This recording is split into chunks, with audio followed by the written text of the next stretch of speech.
In the heart of the 20th century, a terror unlike any other descended upon a nation forged in revolution. It was a plague of paranoia, orchestrated by one man. This wasn't the chaos of war, but a calculated, systematic extermination of a country's own people. It was called the Great Purge.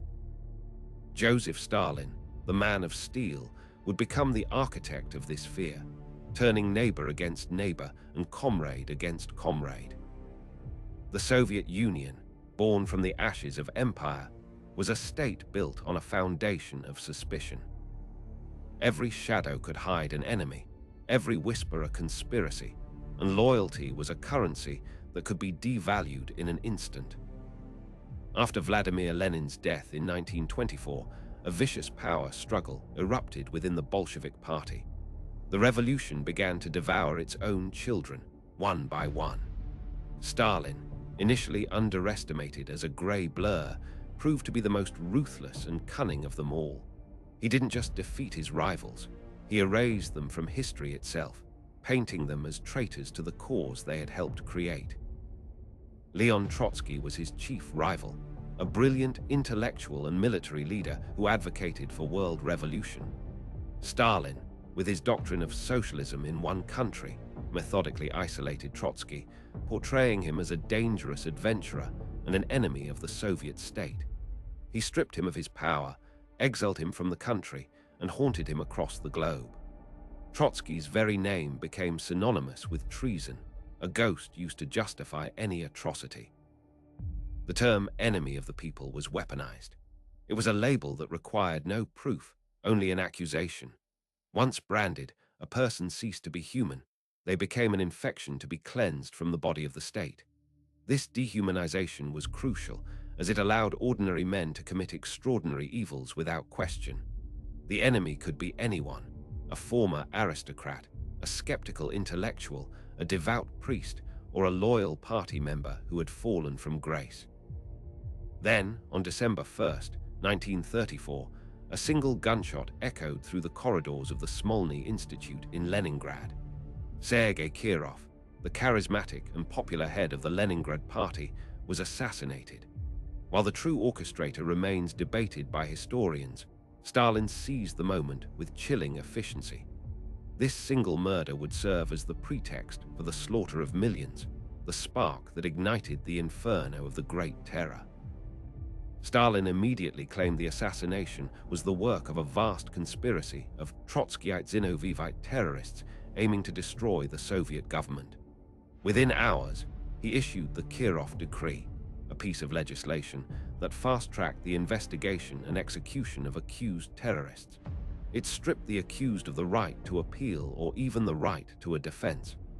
It was a license to kill, signed and delivered by Stalin himself. The People's Commissariat for Internal Affairs, the NKVD, became the sword and shield of the Purge. This was the Soviet secret police, an organization that inspired a primal fear in the heart of every citizen. Under its successive leaders, it would transform from an intelligence agency into an industrial-scale killing machine. Their black leather coats and cold, merciless eyes became symbols of impending doom, the harbingers of a midnight visit from which there was no return. The terror was not random. It was organized with the cold logic of a factory production line. Stalin and the Politburo issued Order Number 00447, which established quotas for the number of people to be arrested and executed in every region of the USSR. Regional NKVD chiefs were instructed to shoot a certain number of anti-Soviet elements and sentence a larger number to the Gulag. It was murder by spreadsheet, a bureaucratic genocide.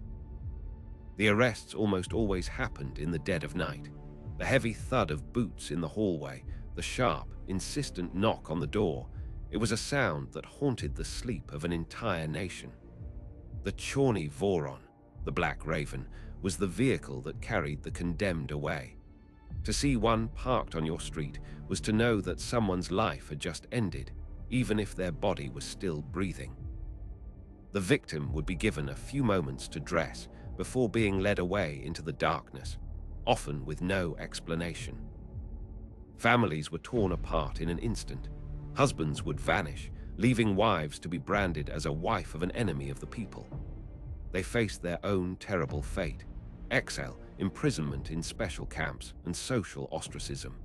Their children were sent to state orphanages, their names often changed, their pasts erased.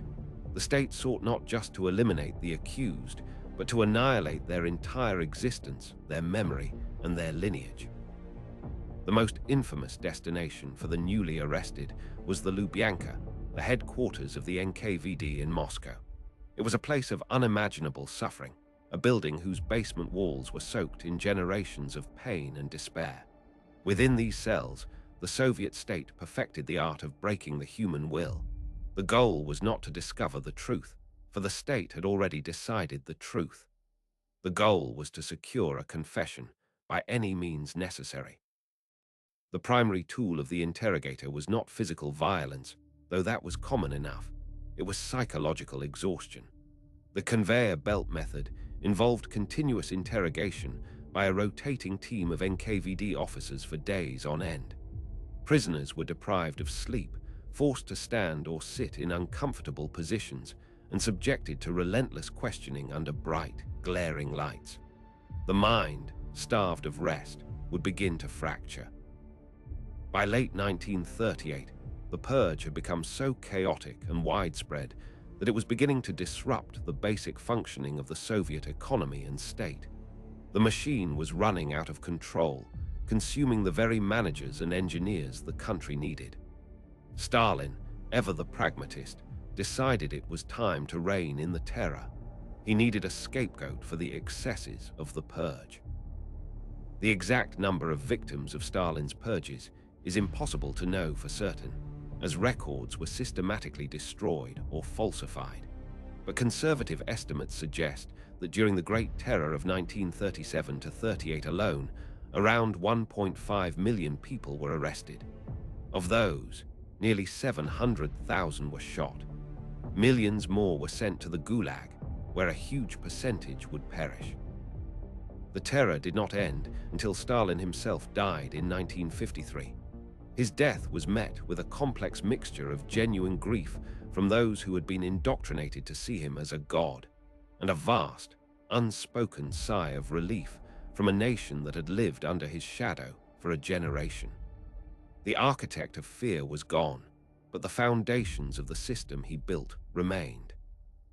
Stalin's purges stand as a chilling testament to the absolute corruption of absolute power. It was a war waged by a state against its own people, fueled by the paranoia of a single, monstrous dictator.